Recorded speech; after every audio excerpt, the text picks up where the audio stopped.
Hey guys, welcome to London Players Guild. My name is Peter and I'm joined here today by Joe, one of our sponsored players who was playing in Card Market event this past weekend. Hello Joe. Hello. Tell us about your deck, which everyone can see on the screen right now, and about the event altogether. Essentially, I was just kind of hadn't really played much Dragon Ball since lockdown, so I decided that I wanted to enter one of these webcam events and sort of watched a bit of a setup and ended up going 6-1 and coming in eighth place. Oh, that's a really good score, seeing that you haven't played probably since, what, Salford last year? Yeah, about that time. That's the last time I played properly competitively. Yeah, So you chose Dark Broly.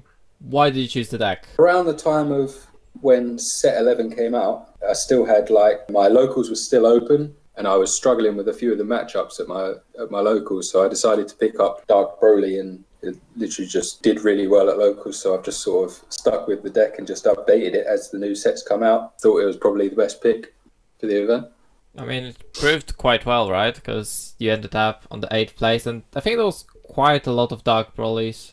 Yeah, I think about a quarter of the top cut was Dark Broly.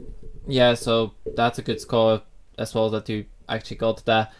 Uh, I would guess that one of the reasons why you did so well is going to be that main deck Mechikabura. It did come in handy quite a few times for me. I played against Blue Baby twice on the way through, so playing the Mechikabura and calling the Gohan Adolescence 3 so they can't play that. That was helpful, and also I played two mirror matches. In the second one, it literally essentially won me the game because I played it on turn 3 and he couldn't do anything, and then next turn I went all in to kill. To finish the game. Yeah. Out of interesting choices, that Super Kamehameha, I don't think I've seen that a lot. When I played in the April event, I played against I think it was 2 or 3 blue decks, and I also played against Turles. And I know that King Piccolo is also a popular choice, and yeah, so Super Kamehameha hits a lot of the things in those decks. I decided to cut a couple of things that I was running and chuck a couple of those in, and it really worked well for me today. It also, against one of the blue baby players, I had both of my Gokus on board, so if they counter, they have to warp 2 cards. And I had my Super Kamehameha in hand, and he went to play a Gohan, and I Super Kamehameha'd it. So the Gohan went to warp, so its auto didn't trigger, and then he had to warp 2 from hand, so that was pretty devastating. Yeah, I can imagine that was quite painful for the baby player. Yeah, and also in my last round against Sin Shenron, he awakened at 2 and attempted to play Pan, Great Ape Whisperer, and I had the Super Kamehameha for that. So that really helped me in that matchup as well. Wow, okay. Okay, next one on my list is Protector of the People. I don't think I've seen a lot of Dark Broly's using that, because usually Dark Broly is not worried about aggressive matchups. So what was your reasoning behind bringing the card into your, well, main, I want to say main board, but this was best of one. Yeah, it was best of one, and the way this deck plays, you don't need a lot of energy to really do anything.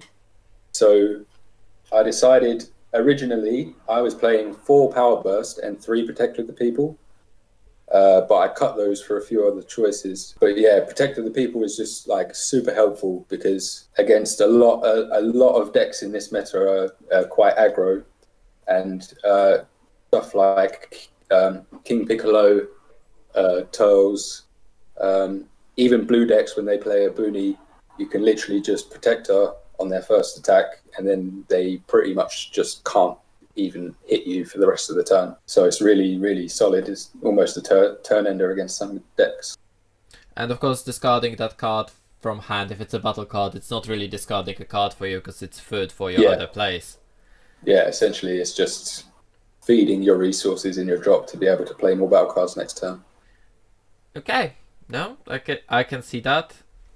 We have Brainwashed No More at 2. I assume 2 is like an average number. 2 or 3 would be the average number for that card, wouldn't it? Yeah, I see a lot of people playing 3. I think 2 is fine. The way I play this deck is I never overwhelm unless I'm going for game. The only exception is with Demon God Demigra against blue decks is quite good. So that's the only really time that I would overrun before that.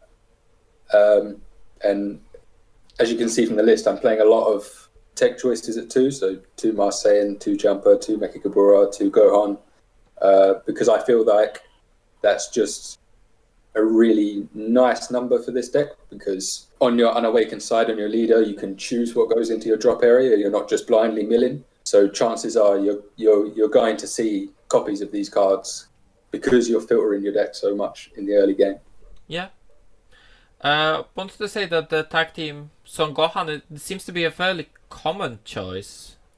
Yeah. I've seen quite a lot of people playing that because on the awakened side, the leader, of course, can send to the drop area one of your battle cards with 30,000 power, and that is considered being sent by a skill. So then you can play Son Gohan at that point. Yeah, so you combo out from one attack and then play down the blocker. Yeah, that's the main utility for this card. I really like this card. It saves you from a lot of pressure, and